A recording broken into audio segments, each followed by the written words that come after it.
It's Reiki, but not as you know it.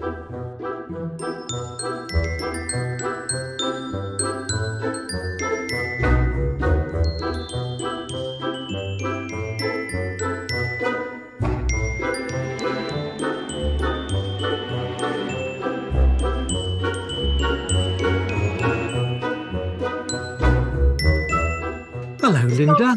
hello, Martin. Hello. It's so How are you? lovely here. Oh, it's just lovely, isn't it? How are you today? I'm very well. How about you? I'm good, thank you. I'm enjoying the sunshine that's streaming through the windows. Normally Yeah, it's sort of you know, candlelit and sort of quite it's dark here, but it's interesting to me that the sun is behind me, but the windows that I'm looking out of is snowing. oh, how very Roman nose. How very Roman nose. How very Roman nose. Roman nose is like one of those fickle friends who you never quite know what's going to be going on for them. They've Or always for got amazing gossip, but uh, yes, but we also get sucked into it too. So, it's interesting. I know, tell me. So what's your tipple for today? Well, it looks like green tea matcha latte. It's what it Oh, looks like, which I refer to as fish tea or fish milk, depending on the time of day.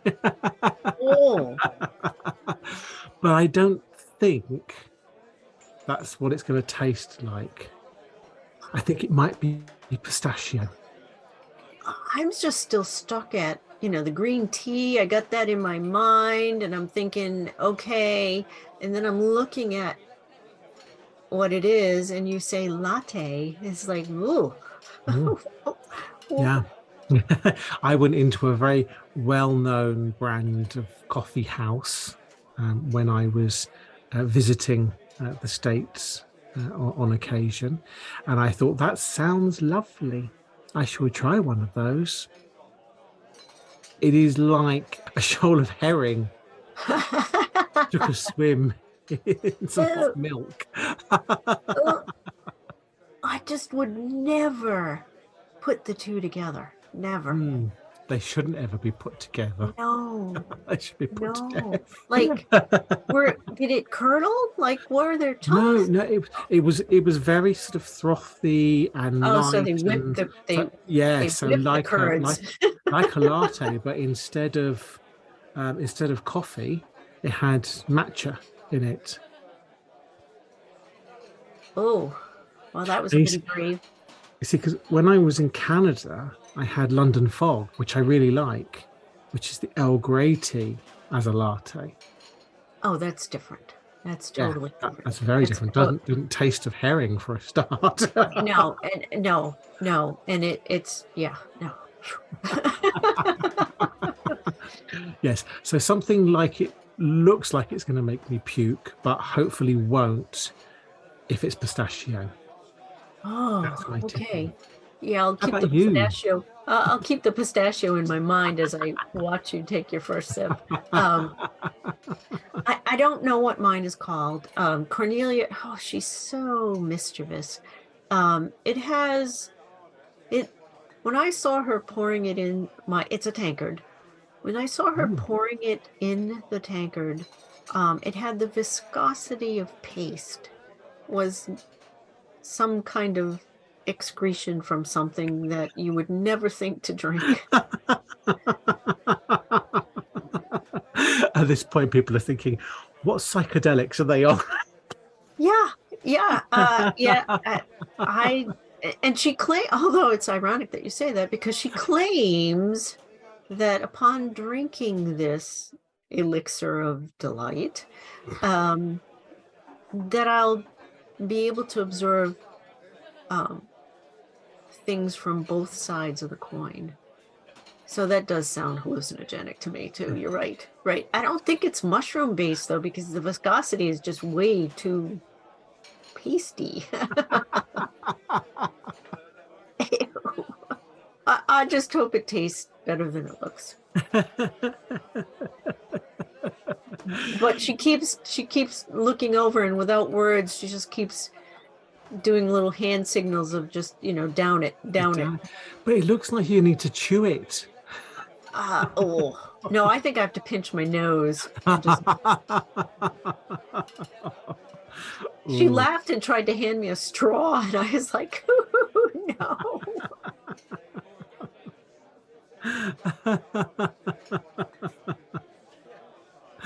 That's all right. I'm up for an adventure.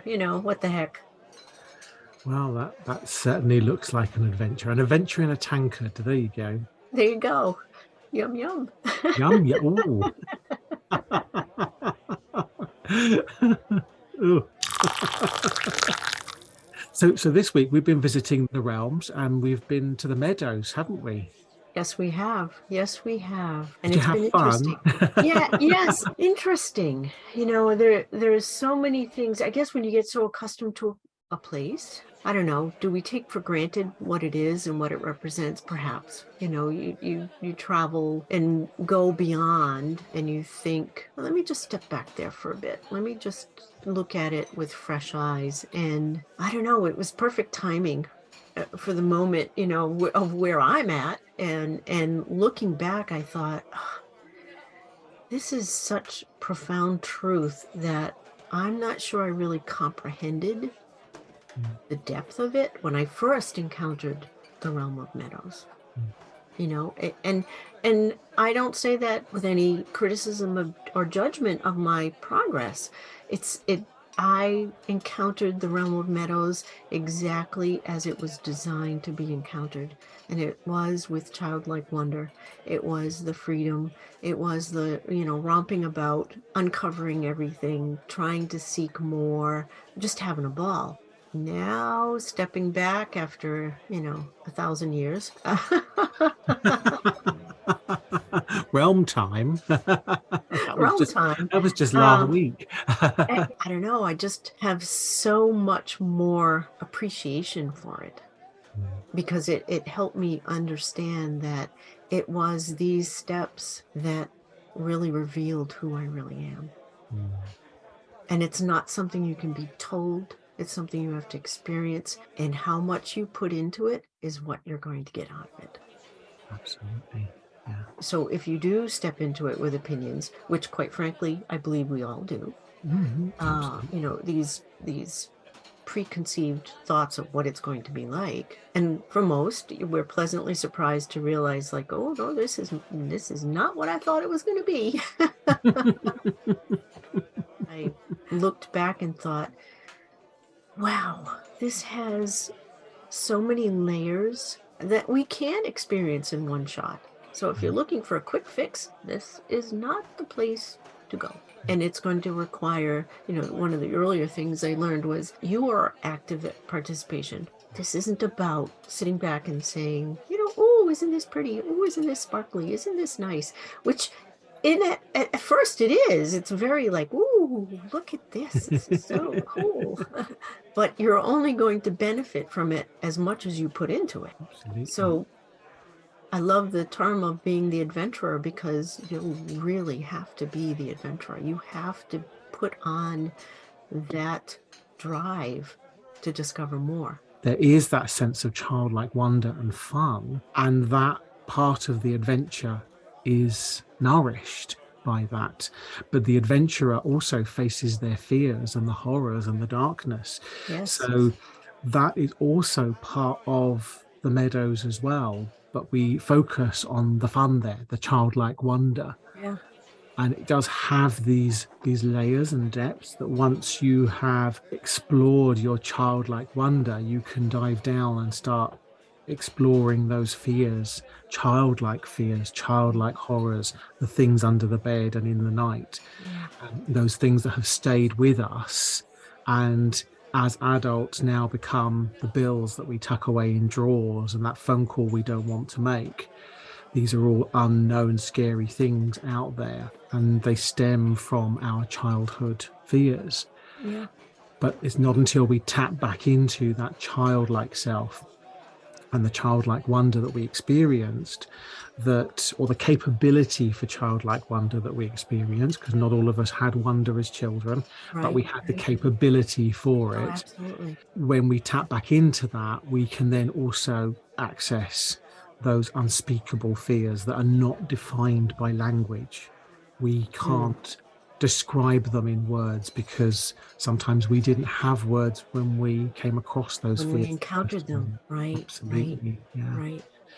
And so in that respect, the Meadows is this place of fun where we dive in and we explore, and there's all these fun things to do.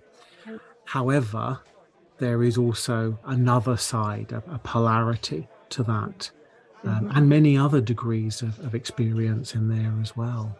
It's fascinating to me in terms of the media realms and how the realm of Meadows, the Meadows, actually comes into that experience of being the filling of the sandwich in many ways. It's the bit that sits between our experience of Roman nose and going into the realms beyond. Right. And in that way, it sort of creates this learning, or this training ground where we discover how to go beyond and into the realms beyond. And we use essentially a website to do that, with web pages to do that. But the big difference is when you go to a web page, you're usually going there because you want some form of information. So you go to the web page to get information, you get that information, and you come away. The way that the Meadows is created, as are all of the realms and Roman nose, in terms of the media, it's created as a place to hang out that invites you in and says, if you play here, if you explore here, if you confront those dark areas here, it is showing you, revealing to you how you do that in life. Right.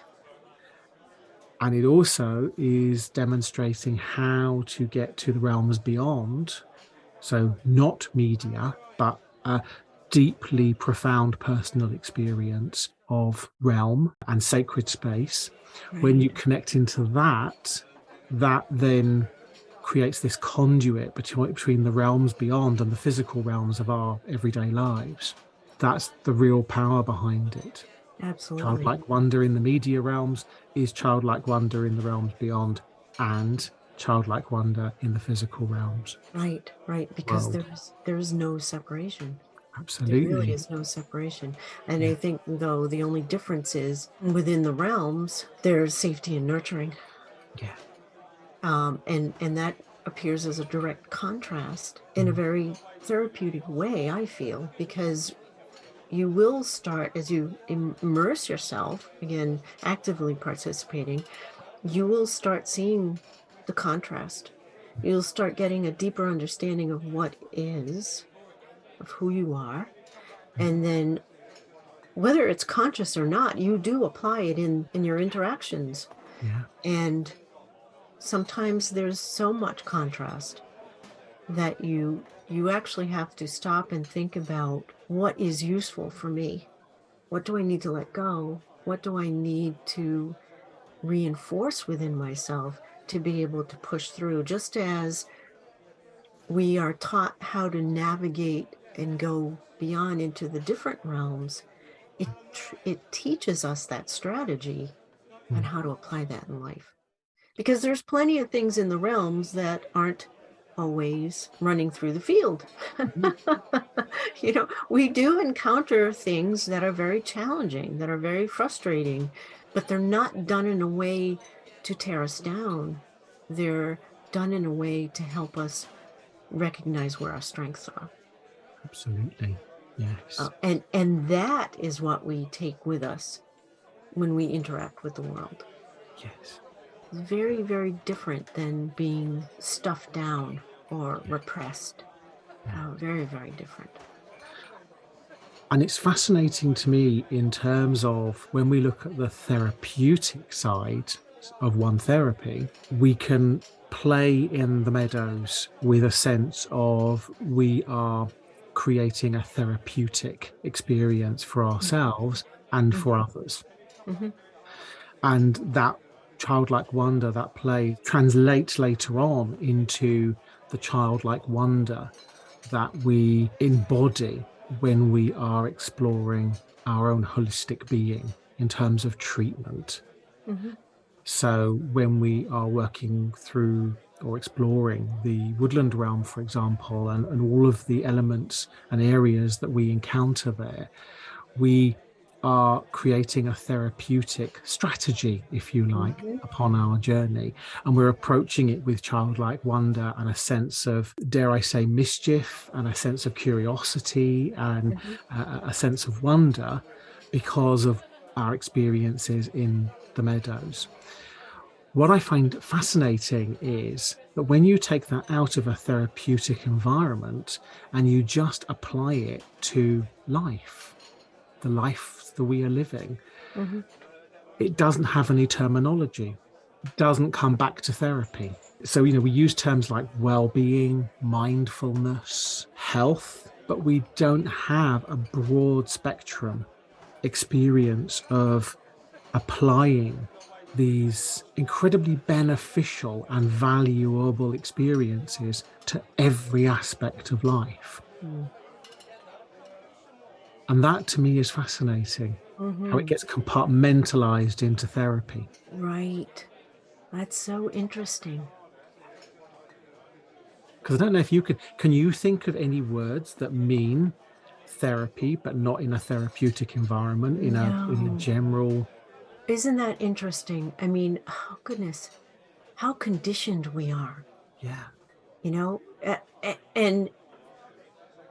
and just hearing that, I don't know, there's a bit of liberation in that too, because the mischievous child says, I'm kicking that to the curb, um, as we should. Yeah. I mean, think about the child, I think very young, the child that doesn't want to follow the rules, that doesn't want to be told what to do. They don't even have language yet. And they can be defiant and rejecting what they're being taught, or, being told how to be. I know as a parent that was a challenging stage for me. I have one child that was the epitome of who he was. But on the flip side, he was a joy because he would make you laugh because he was a mischievous imp. And why can't we do that, as adults? Because we've been taught and told, and it's imprinted on us that you must be this way. And there's freedom when you run around, with scissors in your hand. Yes. And I'm not saying be crazy, and be self-harming in any way, but just that act of saying, no, don't accept that. Yeah.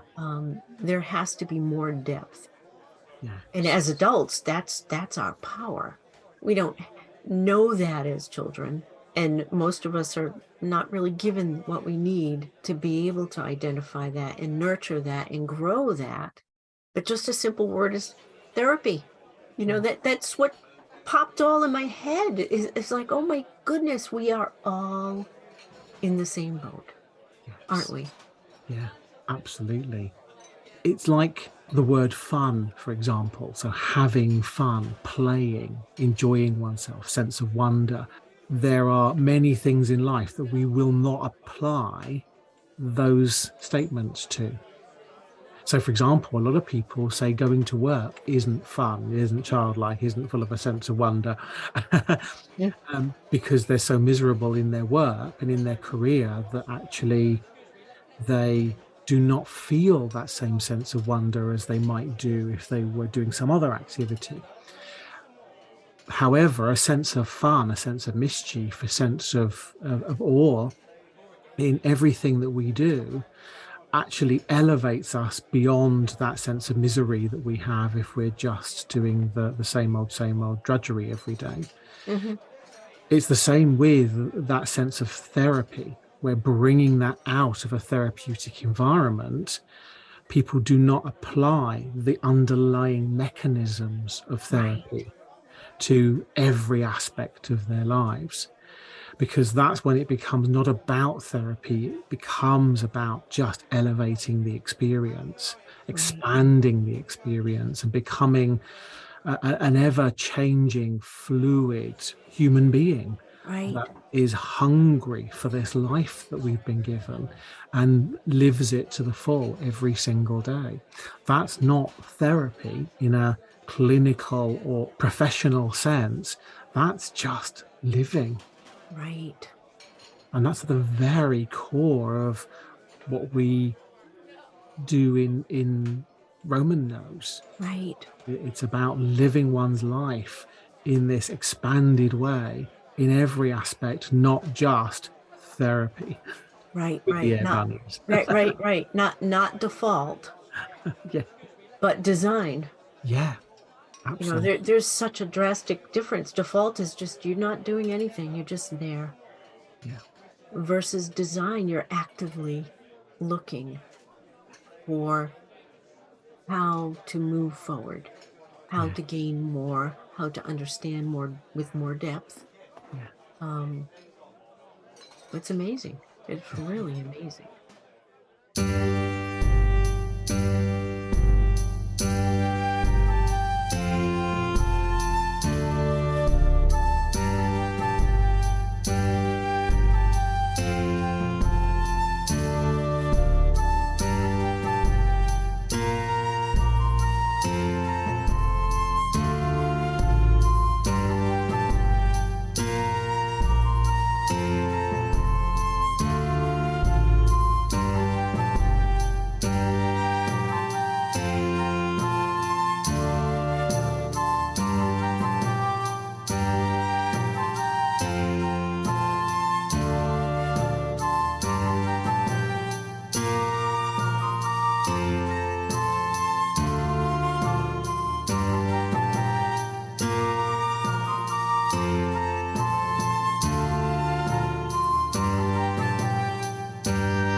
There is this sense when we look at the evolution of Usui Reiki and how that started as a mystical art based on various roots of Eastern philosophy, including Shintoism, Tendai Buddhism, and that experience with movements that are based on Qigong and Kiko, actually, rather than Qigong. But we have these sort of movements and this very sort of fluid dance, if you like, of Usui Reiki that then became more based in a medical perspective in terms of you treat this symptom with this treatment method. And then when that migrated to the West, it became about hand positions and symbols. And so we have this very regimented experience of do this, do this, do this, use this, for that, for that. We have like a toolkit in many ways where it's all boxified. And for me, that has no childlike wonder. It's an adult way of doing it. Not to take away from the therapist who just wants to feel empowered and know what they're doing in the treatment. If the client expresses this, then this is a good treatment for it. That's very effective for a lot of Usui Reiki therapists. For me, I need a little bit more childlike wonder, and I need a little bit more than that. So, for example, in the Meadows, when we come across the Hag's Hovel, and we're exploring inside the Hag's Hovel, you've got the button oracle drawer, where you pull open a drawer and there are knickknacks, usually buttons, but can be something else as well. Could be something else. and every time you pull open this drawer and it reveals whatever knickknacks and bric-a-brac is in there at that particular moment, it represents a form of experience that you're getting. Not even treatment, it's an experience that essentially grows out into every aspect of your life and gives you a sense of the ways in which you can lead a more authentic and more fulfilling life. So just pulling that drawer open and closed, and every time getting this experience that is incredibly and holistically beneficial, I think is very, very powerful. Right. Because it repatterns, and this is just my opinion on this, it repatterns your mindset to expand. Rather than take it for face value or disregard it or say, I don't get this, it makes you stop and think to shift your perspective. Yes.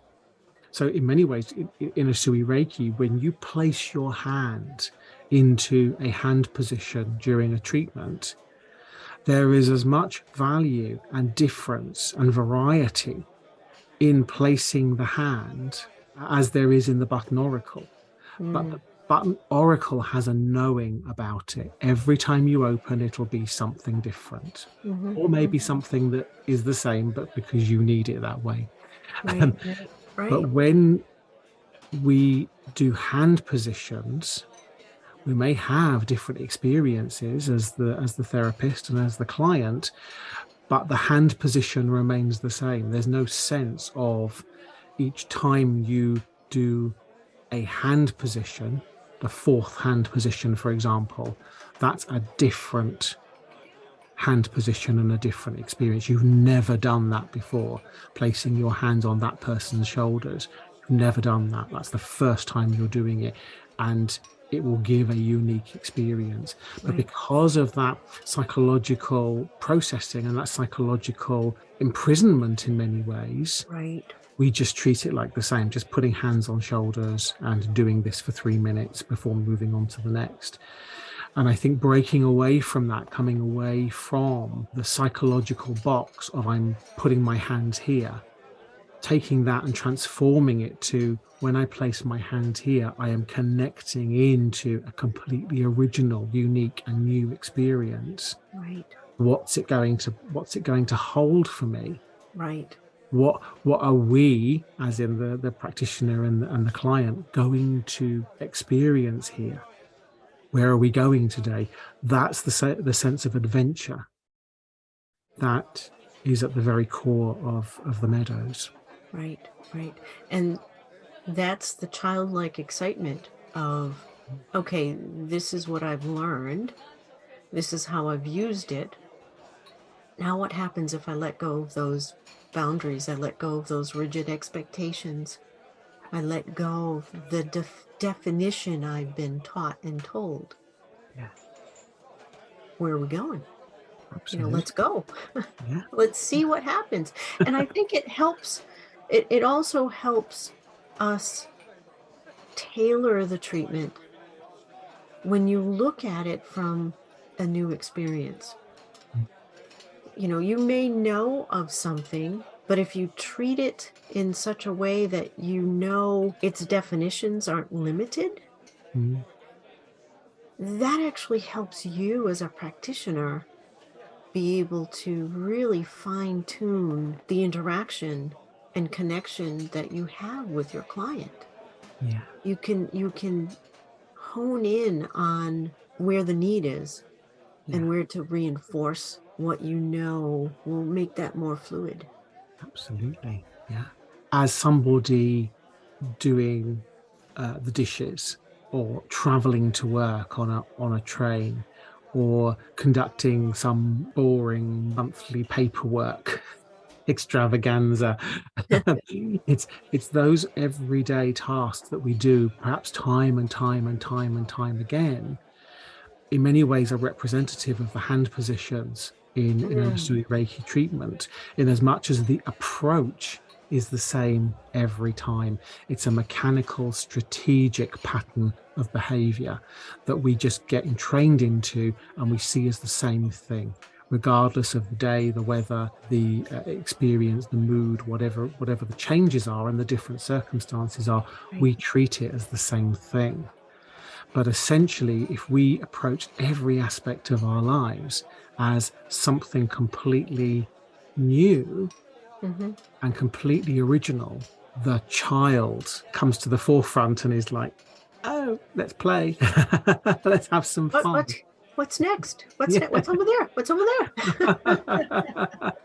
And in its most basic form, in terms of the Meadows, this first step into a discrete realm in preparation to going into the realms, the media realms and the realms beyond, Yeah, there is this real sense of foundational practicing, playing, discovering, yeah, exploring, yeah, getting new skills and honing new skills that you can take with you into those realms. Essentially, the skill of childlike wonder and a childlike connection. And in that respect, as we go through life, we are creating that same originality in every single moment. hmm, And that serves us really well at the other end of our journey when we move into the Viridian experience and mimetic communication. Because if you meet someone on a daily basis and you treat them like the same person every single time you meet them, they are that hand position, the fourth hand position for yeah, 3 minutes, do this, do this, do this. When they become that to you, you are denying them their mimetic transfer and their V state experience. right. Because it's not until we understand that every time we meet somebody, the first thing we need to do is to understand who they are and where they're working from, in terms of, is this a V meme or an E meme? Exactly. Is this a V plexi or an E plexi? So that same sense of childlike wonder, training ourselves not to just make assumptions, judgments, to close it down as we approach something, to open it up into an exploration, means that every time we meet somebody, we are exploring all of the plethora of degrees in which they exist. Yeah, And then we can choose which one we want to interact with and we want to have an experience with. right, right. We're Where you, constantly seeking the V plexi. right, The right. other. The child will observe before they step forward. Well, Absolutely. some don't. Some will run reckless Some are abandon, in but there. I was just thinking of myself. But it's interesting that you present it in that way, because from a child perspective, they will, whether or not it's for any length of time or just a short amount of time, they will observe Mm, the environment. They'll observe the people, the animals, the colors, the sounds, I mean, everything. They take everything in and react accordingly. And yeah, they pick up stuff that you're like, why are they acting like this? Because they're ultra observant. And we as adults still have that ability. We just have to remember how to use it, yeah. because it does assist in all aspects of life. It is extraordinary how the sense of observation and exploration, treating every situation and circumstance as a new original experience, Mm. can change. Just that simple thing can completely change the way that we see the world. Mhm. And the other interesting thing which comes to mind here is, as children, we are very insular creatures in as much as we're very much in ourselves and embody ourselves. So a child at play will become completely and utterly surrendered to that process. They are absorbed completely in the play and in that world and experience, which is why they have such amazing imaginations, to the point where it's not imagination. They really sense. It's their world, right? Yeah, it's their world. It becomes physical, tangible to them. Mm-hmm. And they are so connected to themselves that they are able to do that. As we mature as human beings, as we go through adolescence, teenage years, as we rebel and then gradually come back into some sense of adulthood, we very often lose that capability to fully embody ourselves, be fully engaged with who we are. And that means all of those sophisticated adult interaction skills, the communication skills we have, the ability to relate and to empathize with others, we develop all of these abilities and all of these traits, but we lose connection to ourselves. So therefore, we are not as able to communicate an authentic view of oneself. We tend to communicate the person we think others want to see, the status experiences that we think will impress others or get them to like us. We aren't actually vulnerable enough to fully embody who we are, to embody the play and the wonder and the exploration of ourselves, and then to communicate that and to exude it out into the world.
Where else in the realm of Meadows are you particularly fond of, or do you gravitate towards? Well, there's tons of places. As I revisited those areas, I find it a building block kind of experience. And what I mean by that is, for each area that I visit, it revealed to me and continues to reveal what I've suppressed, what I've put aside, what I've undervalued, and raise that to help me recognize that these are attributes, these are strengths, these are things that are ageless. Because, as you were just mentioning, as adults, we're conditioned, I believe, to communicate in a way that we think is going to be wholesome, that is going to be genuine and whole. And that's not always the case. And we need to break away from those learned definitions and be able to embrace all of who we are. When I revisited, I kept coming back with the same kind of theme, a place to rediscover who you were born to be, restructure the learning that's been passed down and become our behaviors. And even our strategy, when we do encounter a blocked path, so to speak, what do we do with it? What do we do based on what we've been taught? And what did we do in our childlike wonder?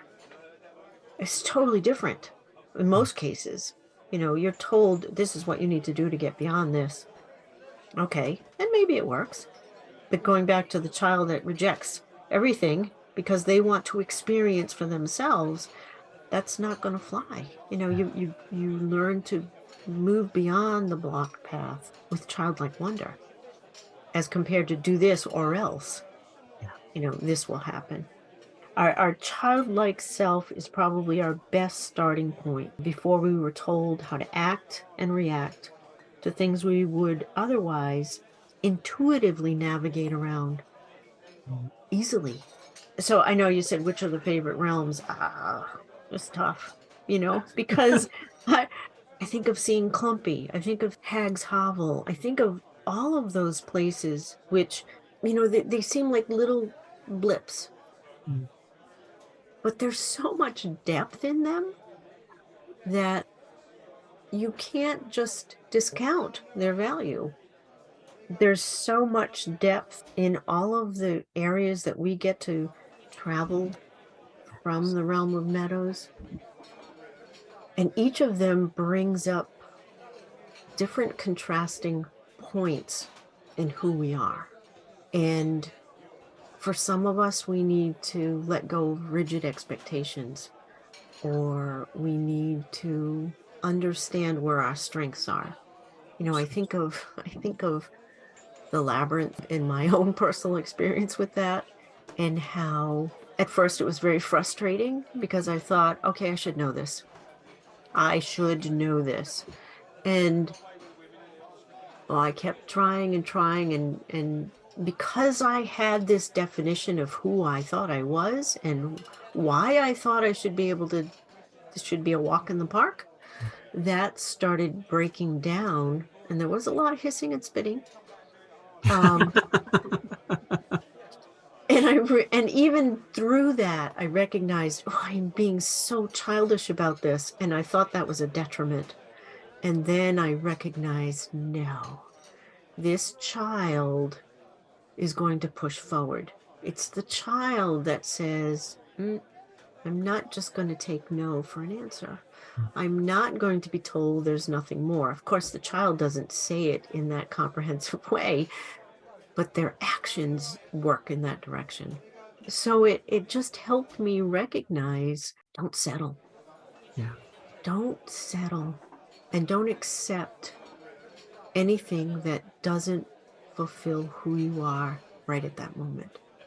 And, the sense of accomplishment once you do get through is like, whoo, you do the happy dance, but you also recognize there's more of this to come. It'll just be in a different flavor. It'll be cloaked differently. And now I've learned that.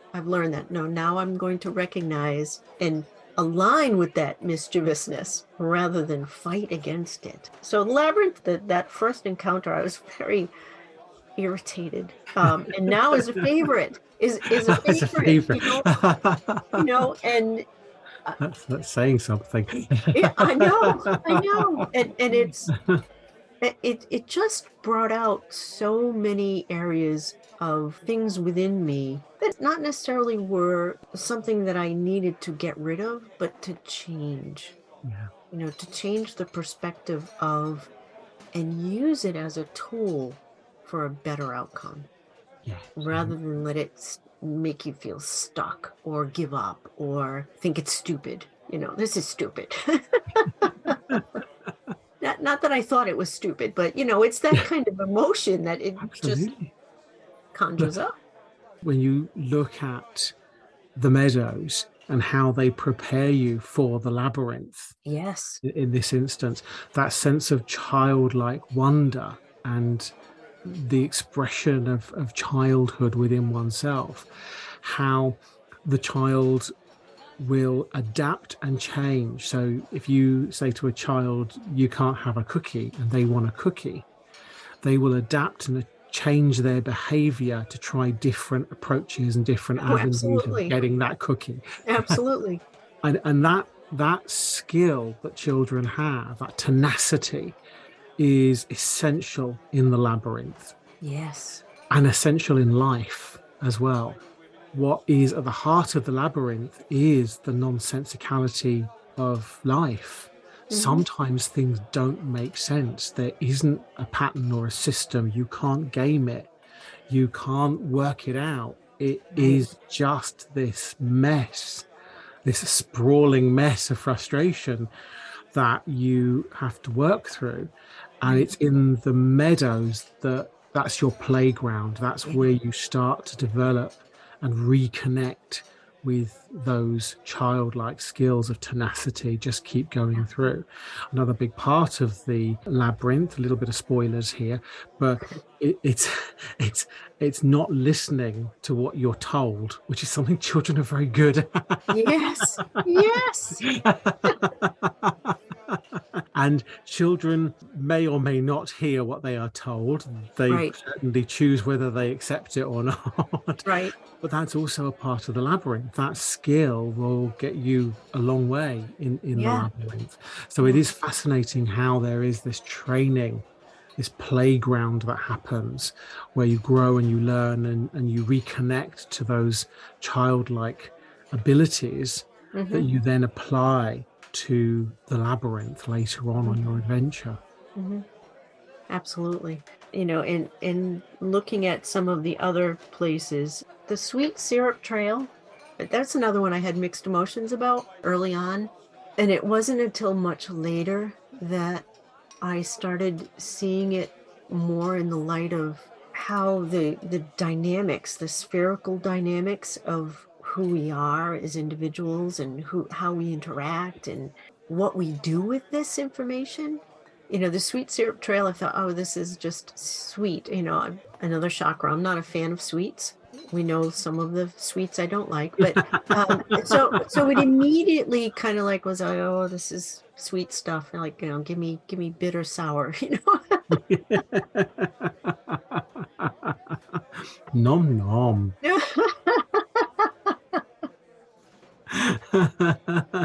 we have a I don't know if this is in the UK or not, but in the US, and I don't even know if this is national, here in the Northeast, there's these vinegar chips, which are yum, yum, yum, yum. And they're basically chips with vinegar flavoring on them. Okay, yeah, yeah. And you either hate it or love it. We have salt and vinegar crisps here. Crisps, yes. Yes, Yeah. So so it's the same basically, thing. It's the same thing. yes, Yeah. yeah. So vinegar flavor with some salt on to Oh yeah, actually it must have enhance that. salt. Yes. Must have salt. Yeah. Yeah. So we have those here, and I love salt and Oh, vinegar is my favorite. I oh, love them a little bit too much, should yes. I say. We won't go down that We road. won't go down Like, that route, yes. no. Yeah, I understand. I guess as I matured in my journey, the child matured to understand, not the adult. When we say maturity, we don't always mean the adult, No. because the adult has its own baggage. But as I matured in my journey, I recognized it as a place where the spherical dynamics were introduced. Another building block, Yeah. and oh my goodness, that has carried through. Again, something you learn within the realms, but it's definitely applied in life. Yeah. And how you apply those tools will help you navigate. Yeah. Absolutely. In understanding who you are, why you are, what you are, and who you truly are. And seeing that in others and being able to align yourself. And from a treatment perspective, journeying with your client or student for that matter down the sweet syrup trail will help you align to the perspective you're trying to share with them so that they can align themselves to it and share in that experience. Absolutely. So it's, you know, it sounds like an innocent name, the Sweet Syrup Trail, you know, like all I can think of is the chocolate factory, you know, like there's so much more depth to that. The thing with the sweet is many people go for the sweet over the savory, over the bitter, the sour, the salt, the umami. Yeah. And there is a favoritism for sweet things, particularly as children, actually. And when we come out of the meadows and on our journey through the woodland realm, we are in that childlike self state. And we encounter this sweet syrup trail, and it's all sweeties and lovely and you know, sugar fix. And in many ways, the trail teaches us that there are other flavors in life. Yes. As there are many other emotions in life. So, for example, when we look at the traditional Eastern view of emotion, and out of all those 5 emotions or 7 emotions, depending on which methodology you work with, which philosophy you work with, probably the only one in there that you would actually want is joy. The rest can please leave for most people. You know, we don't want fear, we don't want anger, we don't want worry. However, in that Eastern philosophy, no one emotion is any better or worse than any other. Right. They are all seen as equal, because all of the other emotions, apart from joy, are motivating. So we have motivation from anger. Mm-hmm. Anger can get us to be motivated to create change, to strive for something different.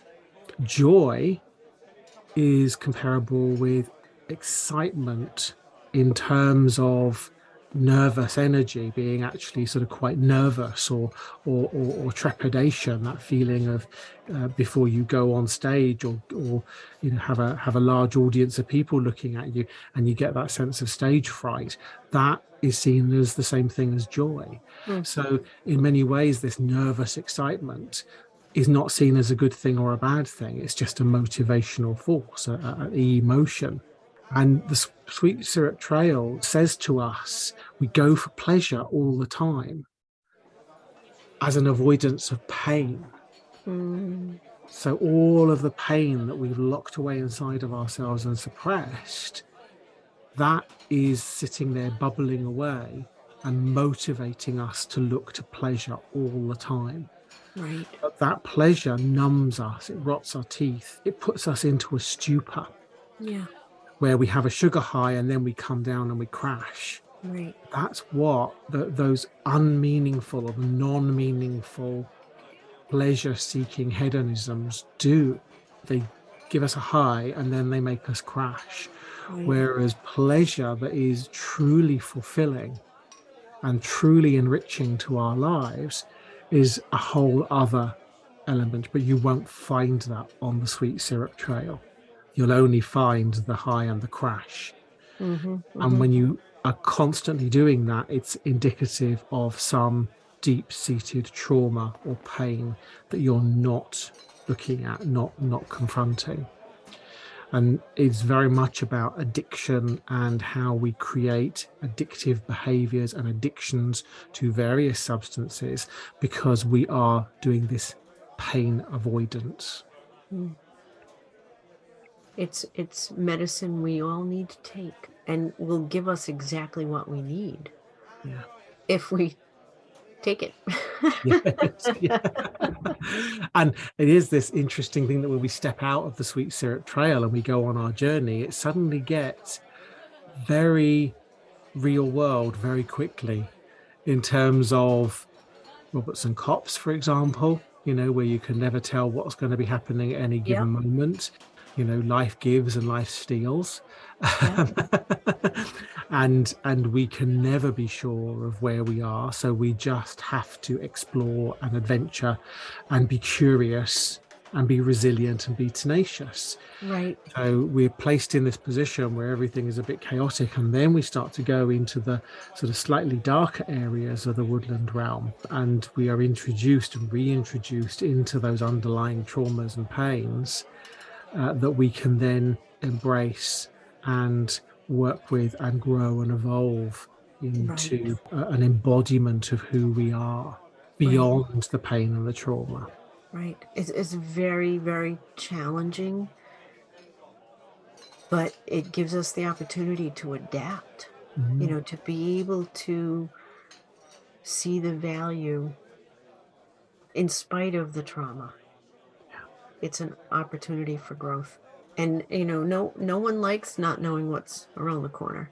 However, in that area, it just fine-tunes your perspective. Yeah. It helps you be able to stop and, rather than pick up all the noise, be silent. Absolutely. And appreciate the silence and not feel like you have to fill it in with noise. Yeah. If that makes any sense. Oh, absolutely. Yes. Yeah. What I find fascinating in terms of the 5 realms of Celtic Reiki, so when we're firmly planted in Celtic Reiki, because as you know, if we're working with a different modality, we go through the realms in a different way, and we travel different paths, and we visit other realms as well, beyond the 5 of Celtic Reiki. However, when we are on a specifically Celtic Reiki voyage, an exploration, the realms, for me, mirror this idea of life. The new growth, the trees growing, reaching out, finding themselves in the world, finding their place in the world, creating this forest of connection and relationship and interaction, symbolizing very much our own growth within the world. And as we move on, when we come to the standing stones, we set things in stone.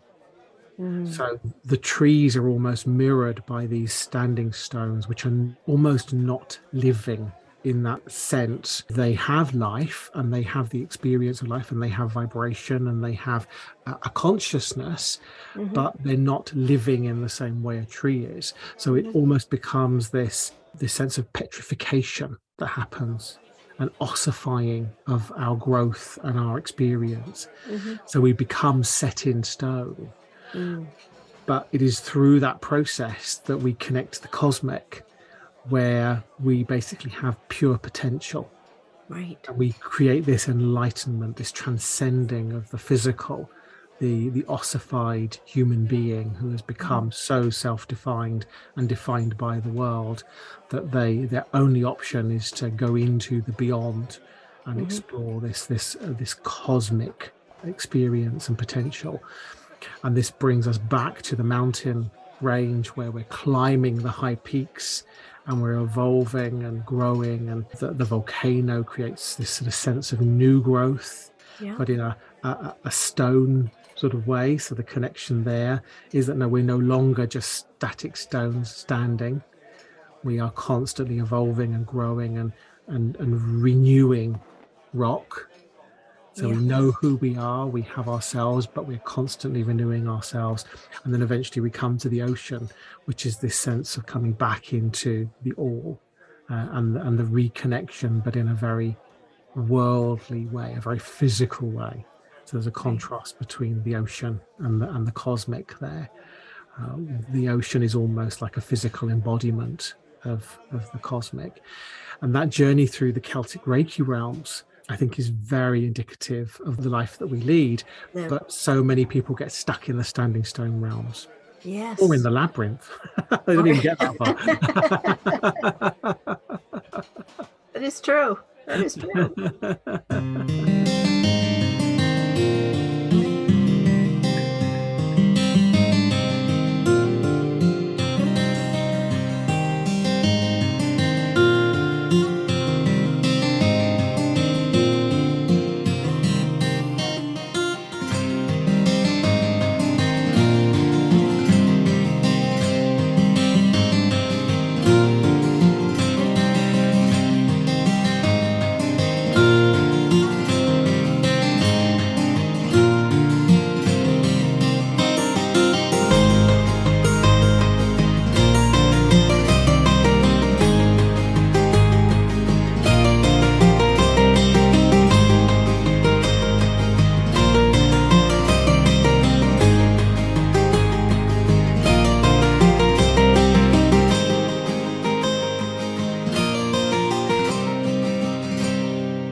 one other area that revisiting I found very interesting is the arch in Thornhill. Mm. Yes. And how, we're so conditioned to think that it's a gateway, it's a, moving you someplace beyond, meaning, a new level, or, you expect to be almost rewarded, like, okay, I made it through. And I know that's not the purpose of the arch. It just simply reminds you, like, you're still in the same place. And I just found it interesting to appreciate the difference I see now of observing my journey as a whole. It's okay to look back. It's okay because it gives you this sense of I've expanded, I've evolved, I've grown. But sometimes the arch represents just you're in the same place. It's just a different perspective. Absolutely. Yeah. So it takes us out of that. I don't know. Is it a thought of being on a linear journey? Maybe. It's more of like, no, you're still in the same spot. You are just different now. Yes. Yeah. It's not the place. It's not a magic wand. It's you. And there's an interesting parallel to that. Again, coming back to a very firmly Celtic Reiki experience, which makes sense because we are in the Meadows, which is the first discrete, or the discrete realm of Celtic Reiki. Yeah. All of the modalities have their own discrete realms. The Meadows is Celtic Reiki, so it's no wonder that we're here in the arena of Celtic Reiki. But there's a wonderful experience in a forest that you can have when you happen upon sentinel trees and gateways. So the two sentinel trees will make a gateway, and you can ask the trees for their permission to go through the gateway. You could just walk through, but you're not walking through the gateway, you're just walking on the path in the woodland. So it's a very sort of physical, what some people might say, real world experience. However, at the moment you ask the two sentinel trees if you may enter, and they come back with yes you may, the moment you step through that gateway, you will experience a shift of perspective as you step from outside the sanctuary, the sacred space, and into the sacred space that those trees are holding. And you are in the same physical space. You haven't gone anywhere. Right. However, there is an integral and fundamental shift that happens within the consciousness and within the psyche of oneself, where when you look back outside the sanctuary, it just looks different. It's not the same. It's like there's a disconnect between where you are in terms of that sacred space and outside of that sacred space. And that feeling, the difference as you go through from one to another, from one degree of experience to another degree, from one perspective to another, that shift for me deeply connects us with a sense of Nyat, the more Celtic experience of force that is in many ways equivalent to Reiki, but in a more Celtic perspective. There's a real sense of force, of vibration, of power in that shift. And that's really where, for me, that Nyat comes from and is found. So when you embody that and you connect into that and you allow it to imbue every fiber of your being, that's where you really have that experience of deep connection. It's wonderful. It really is. Absolutely. And I think the not final realm, but the realm that I tend to visit quite frequently is the river realm. And maybe in a little bit I'll just share a little story about that. It's I seem to use, it's a favorite. They're all favorites. But there's something about the river realm that has really helped me constantly align myself. But I can share that in a little story in a little bit. Oh, lovely. I look forward to that. Wonderful. The river realm is fascinating because it is one of the other discrete realms. So Yes. as the meadows are to Celtic Reiki and our discrete realm from the Lonely Road Mm-hmm. into the realms, the river realm is the discrete realm of V Reiki. So Mm-hmm. that takes us from the Lonely Road into the mountain range. Mm-hmm. So if you're going Lonely Road, woodland, the connection those two things make develops the realms. It forms the meadows around us. Mm-hmm. When you're going from Lonely Road to mountain range, the way that interacts and creates a synthesis we experience as the river realm. Mm-hmm. And that's very different to the meadows. Mm-hmm.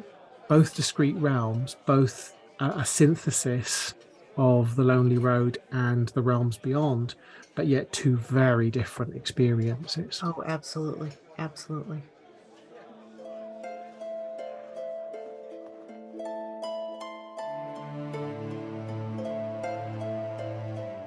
I've always been drawn to rivers. The area I live in has quite a few running between states. Some start very small, and as they get closer and closer to the shoreline, where river meets ocean, the transformation from trickling stream to an estuary is spectacular, especially if you've journeyed from where it's originated and finally to the sea. The place where river meets ocean has many names such as harbors, bays, and sounds. What they are called by the locals here, I have found, is usually based on what they've been taught or told through the years. I often visit the river realm. I've learned so much about myself and others from this discrete realm. As I understand it, water transforms itself through experience, ever changing, ever flowing. Every molecule is oneness. From the clouds to mist, droplet, rain, snow or ice, babbling brook, stream and river, all are a matter of perspective. It is ever flowing, providing experiences. Have you ever looked at river rocks? They're oftentimes very smooth from their constant exposure of the river's power. They go through a type of perfection. And on the flip side, acceptance. For whether it be from high waters or low, the river rock goes with the flow. Even when the physical world shifts, we are no different when we align to the power of Reiki.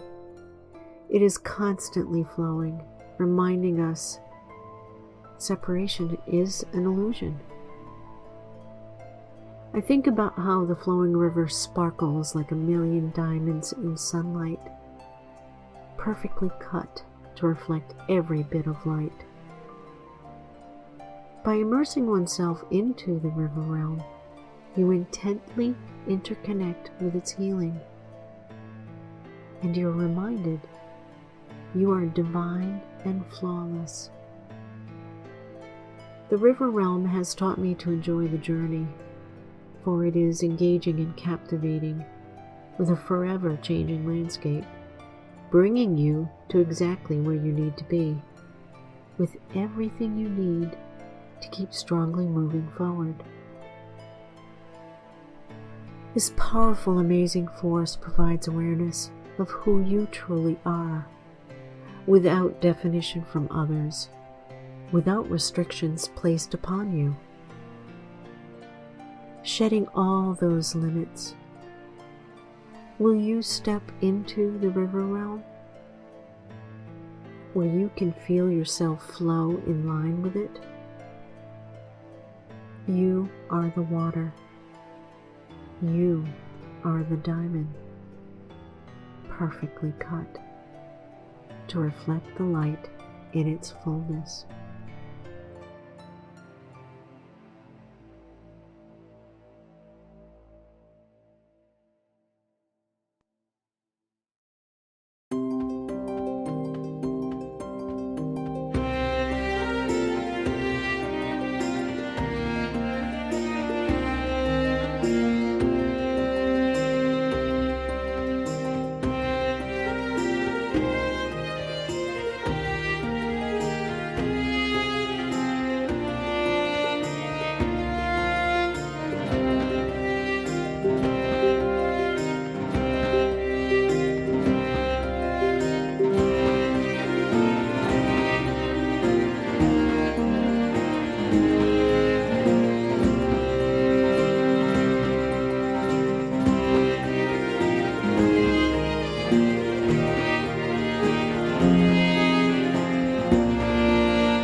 Ah, well, it's been lovely seeing you here in the tavern today, Linda. As Yes, always, it's been quite fun. It's been quite fun.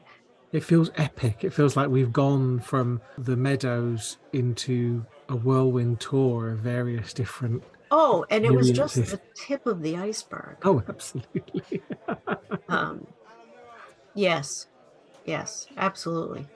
And there's so much more. Oh my goodness, there's so much more. And we will continue to explore those areas and share about those areas. Absolutely. Yes. Yeah. And beyond the areas as well. Oh, definitely. Oh, definitely. That goes without saying. I was going to say the nether regions then, but that means something completely different. That's when we eat too many salt and vinegar crisps. Oh, absolutely. That'll keep me occupied for several days. Oh, but it'll be worth it. Oh, you see, now I want salt and vinegar crisps. I wonder if another tipple and some salt and vinegar crisps on the side. Oh, Actually, how about not a tipple, just salt and vinegar? a goblet yeah, full of salt and vinegar. yeah. Although the downfall of eating salt and vinegar crisps exclusively by the end of the bag, which let's face it, there's not just a handful, it's the bag. Mhm. Um, yeah, something happens that's very weird, so you need something to flush it down. So we need a drink, is what I'm saying. We need a tipple. We must have. We must have. Salt and vinegar milkshake. Oh, No. nah, nah, nah. That's no. See, I can't do sweet and sour. Can't do it. You don't, it's got to be all sour. And vinegar milkshake, aside from the curdling aspect, it's too sweet. Oh yes, a tankard of your finest cottage cheese, please. Yeah. See, I could do that. I could do that, but not the, I don't know, milkshake. A shake just sounds like sweet to me. It would be worth you doing that so that you could have a cottage cheese moustache. No, you would get it because it would come projectile out of me. The Pillywiggins and the Meadows would love that. Oh, ew. Ew. There we go. We're gone. Doesn't take much. Does not take much. Well, I tell you what, let's have some salt vinegar crisps and one more tipple before we leave. Absolutely. It's been lovely seeing everyone. Absolutely. For this visit to the tavern. It's been fun for us. I hope for everyone else. Oh, absolutely. Yes, I do hope so. Fun, stroke amusing, stroke slightly traumatizing. Yeah, that's a good description. Sweet and sour and bitter. Fantastic. And step carefully. And on that note, take care, everyone. And until next time, be enchanted.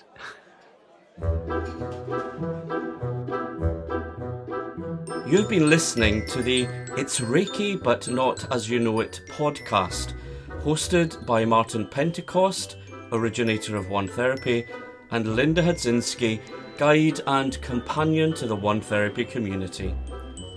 Find out more and join in the conversation at onetherapy.com, one-therapy.com.